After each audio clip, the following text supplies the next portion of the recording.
every time we sit down to make a video, there's always some level of excitement I feel, but I'm like so over the top excited to talk about this project. Yeah, no, you're going 1,000 miles an hour right now. The Penguin puts other spin-off shows to shame. It kind of pisses me off how good it was. I know. You know what I mean? I'm like, the Penguin? Yes. Ladies and gentlemen, I'm Thomas. I'm Merlin. Together we're the Comic Lads, and today we're talking about just how good the Penguin show was. But before we get into it, guys, question of the week, have you watched The Penguin? Let us know your thoughts down below. And as always, before we get into it, like the video, subscribe if you haven't already, become a Comic Lad. Become a fellow lad. Kind of building off of what you just said before, like, I can't believe it's The Penguin. I remember when the show was first announced, like 2-3 years ago. I was fuming. I know, me and you were like talking to each other, like, what the hell are they thinking? A Penguin show? Yeah, cool. What are they gonna do next? They can't get this Green Lantern show off the ground for like 7 years, but the Penguin show is like getting made for HBO. What the fuck? I knew what to expect from the Reeves verse. Yeah. What kind of tone, the kind of stories they want to tell in that space. But this was like a flawless show. I know, I was going into it like super cynical, like, yeah, I'm ready to fucking hate this show. Because me personally, like, I like the Batman, but I'm not super in on it like everyone else is. It's just like, it's not everything that I want from Batman. But just starting the first episode, like, Colin Farrell, he just sold me, man. Everyone in the show, there was not one point where I thought, oh, they're acting. No, they're all disgusting. It makes no sense. I don't know who cast them, but they're ridiculous. It's insane. I mean, especially Colin Farrell, as soon as those prosthetics are on his face and he literally transforms into a different person, It's horrifying. he's scary looking. But like, he's amazing as the Penguin. So good. And also Kristen Milioti. Oh my god. As Sofia Falcone.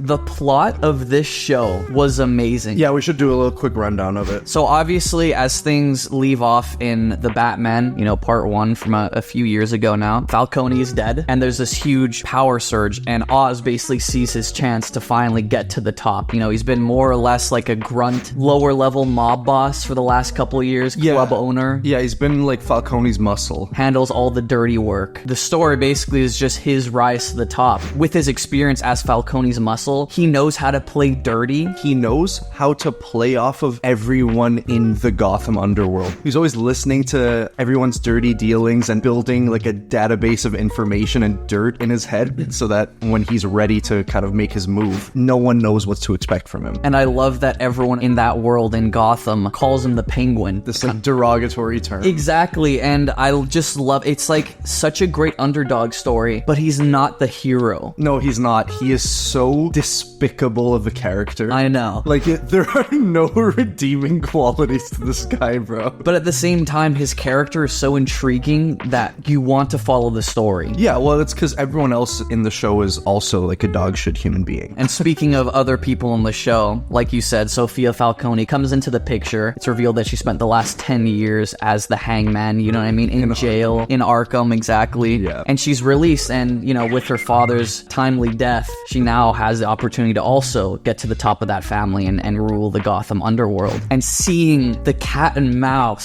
storytelling of Oz versus Sofia, you know, how they play each other, how they align with each other, how they make alliances when it is mutually beneficial, but end up screwing each other at the same time at any point they can. And the way they juxtaposed Oz's and Sophia's stories together at the same time was so good. It reminded me almost of like the way they do it in Avatar: The Last Airbender, where they're showing you Aang's story and Zuko's story at the same time. You're witnessing kind of the same thing happening with Oz and Sofia. They're both trying to like grab whatever they can. It's such a like dirty, grimy game that they're playing, and they're just snatching whatever bits and scraps of power that they can. The reason why they're like that is because Gotham and their environments have done them so dirty. They've made them that desperate, and they've made them into those underdogs that will do anything to be at the top. Kristen Milioti as Sofia Falcone, Ridiculous. like, everyone has an Emmy nomination, like, No, this in the bag. This is an Emmy win. It has to be. She is incredible. Unreal. Incredible. And, like, I still have fucking scars from How I Met Your Mother. No, God! You know what I mean? So when I saw her at first, I was like, oh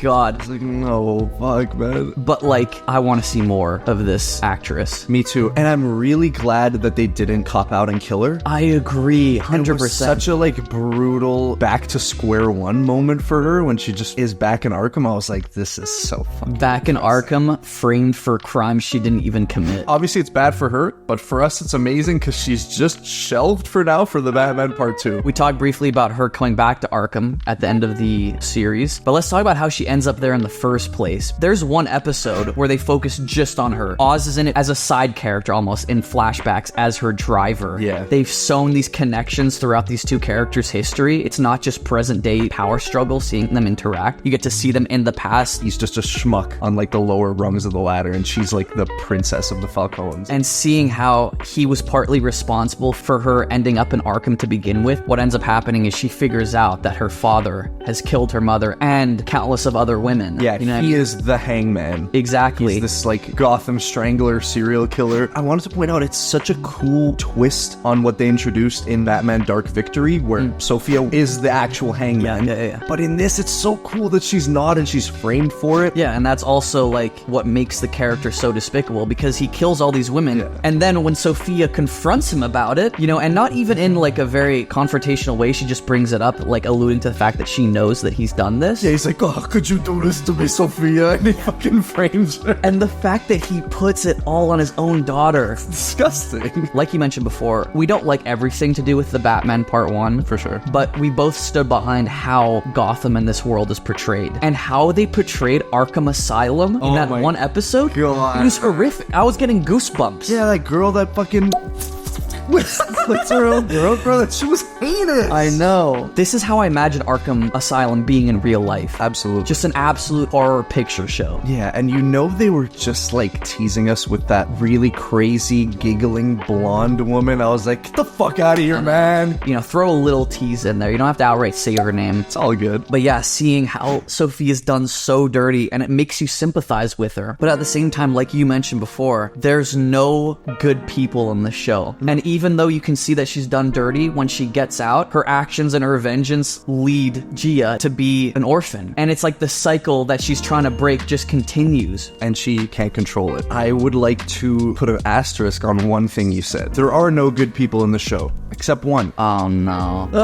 Guys, let's talk about my boy Victor. Guys, we can't stress this enough. Everyone in the show was an A-tier actor. S-tier actor. S-tier actor. So convincing. And Victor, what a tragic, depressing fucking story. Victor is this down on his luck kid who lost his family in the Riddler flood from the end of the Batman Part 1, and now he's just trying to make it on his own as a Gotham street tough. He's kind of like Jason Todd. Like, Penguin meets him trying to like boost his tires. Definitely. Yeah. Penguin takes him under his wing and he molds him into becoming kind of his right-hand man almost. Yeah, his apprentice. Exactly. His like squire, basically. And he corrupts him, which I love. I haven't felt this stressed, just depressed to my core in a show in such a long time as when he's gonna meet his girlfriend at the bus and then he just doesn't and she's waiting for him. I was losing it. Because at that point in the story, he's at like a pivotal... He's at a crossroad. A crossroad, exactly, where he can choose the life of honor, peace, and betterment to go with his girlfriend and leave this life of crime, or stick with Oz. And as we all know, there's only one outcome in this game. You either die or you end up in jail. By the end of the series, he falls into one of those two categories. Victor, like Oz and Sofia, is kind of a product of Gotham's environment. Yeah. I just want to say, my boy Victor stood on fucking business. We talked about how he chooses not to go with his girl and he chooses to go help Oz, and he just bulldozes those people. And it's because Victor's lost his family. Yeah. But in that moment, I think he chooses Oz as his new family. He does. Dude, that was the first time where you can see that Victor's willing to lay everything on the line for Oz. Absolutely. And he does so many times subsequently from that. And it's bad because the show makes you root for that, even though you know deep in your heart of hearts that you shouldn't. When he fucking takes down Squid, bro, I was like, yeah, fuck yeah. I know. Squid. It kind of like corrupts the viewer. Definitely. As well as Victor, because when you're watching that, you're like, oh, hell yeah. He's like, you know, he's coming into his own. And how does Oz thank him for that, bro? He strangles him.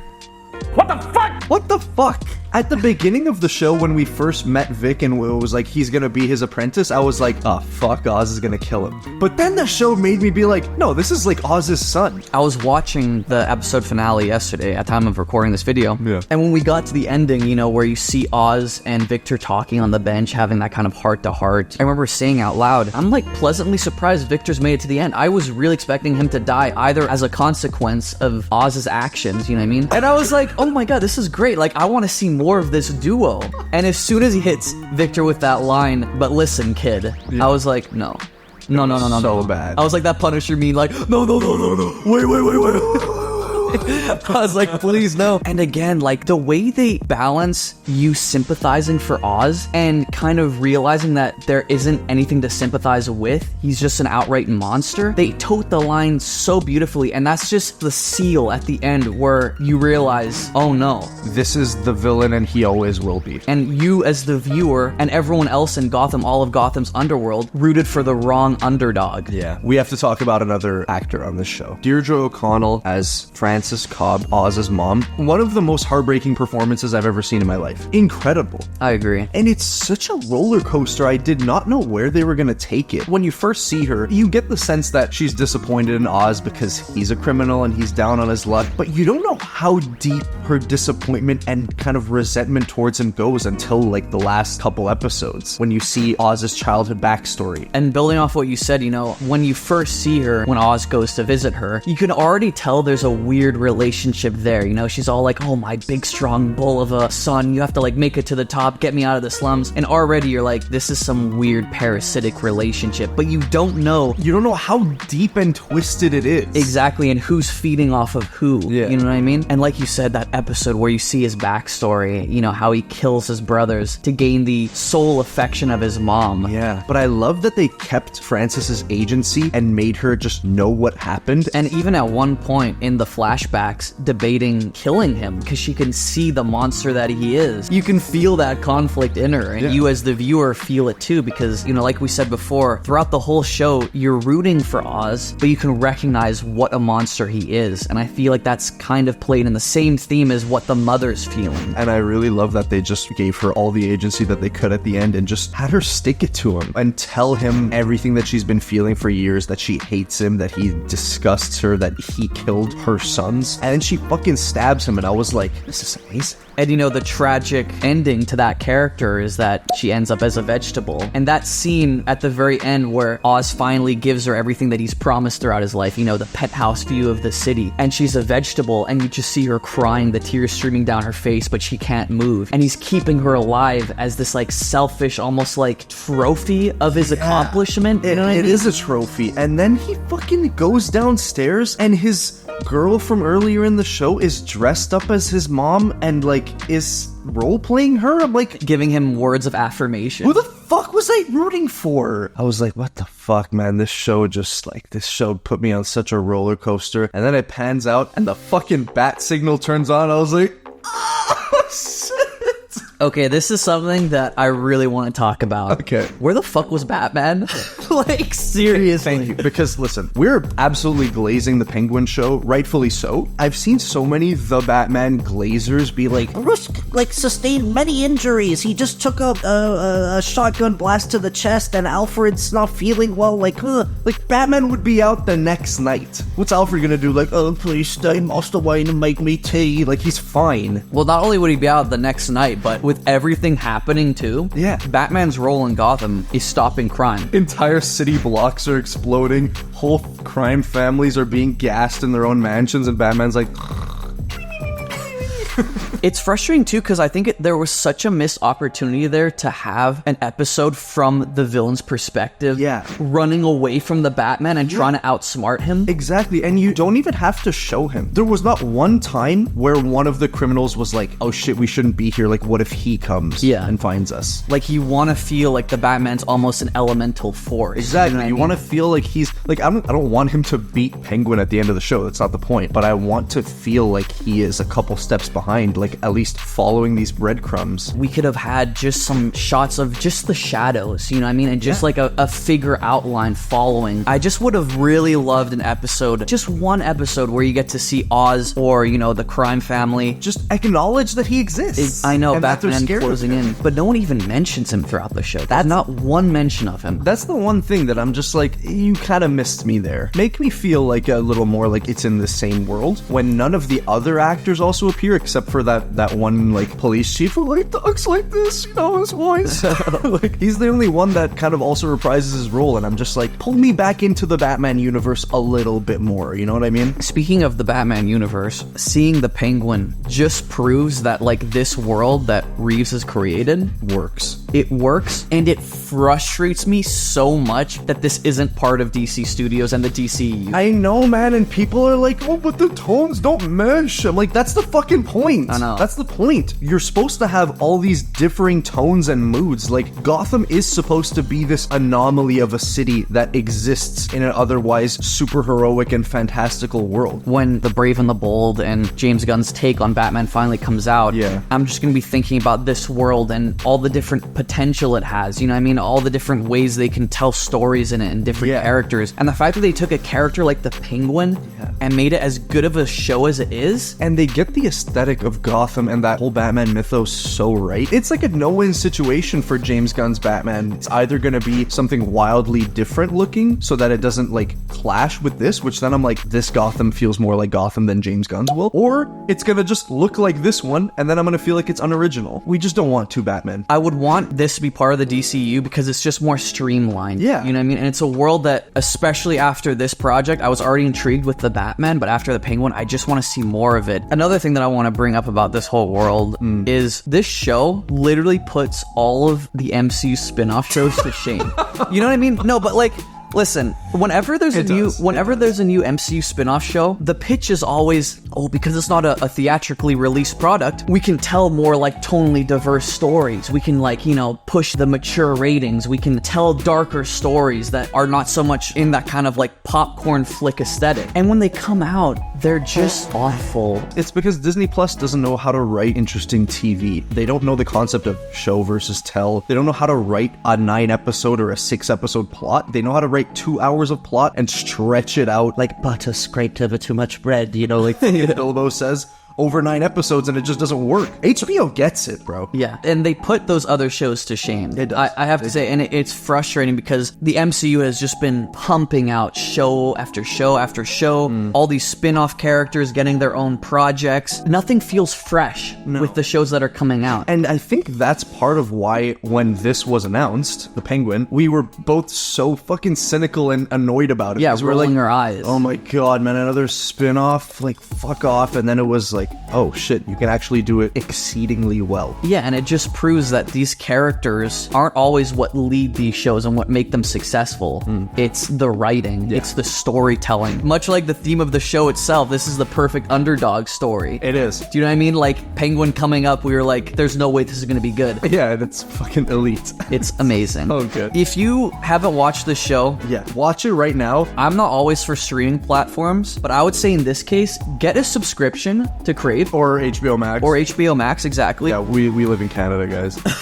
Watch the show because I'm gonna say I selfishly, Yeah, that's fine. I freaking need these streaming channels to know these are the kind of projects that need funding. They need competent writing, a vision for the tone, for the themes, for the characters. Yeah. And they don't need to pump mediocre stuff out that people are gonna watch 2 episodes of and be turned off of. There's 7 MCU shows coming out next year or something. I don't know how those shows are gonna be, but so far the Penguin is worth, I would say, the last 5-6 MCU shows. MCU spin-off shows. 100%. I am so excited for Lanterns now under HBO. 100%. It's gonna be sick. 100%. The Penguin truly has set the bar for what DC Studios can do going forward. It has. Let us know what you think in the comments down below if you did watch the explosive season finale a couple days ago. Make sure to like, comment down below, subscribe, become one with the lads, and we'll see you next week. Peace. Peace. Peace.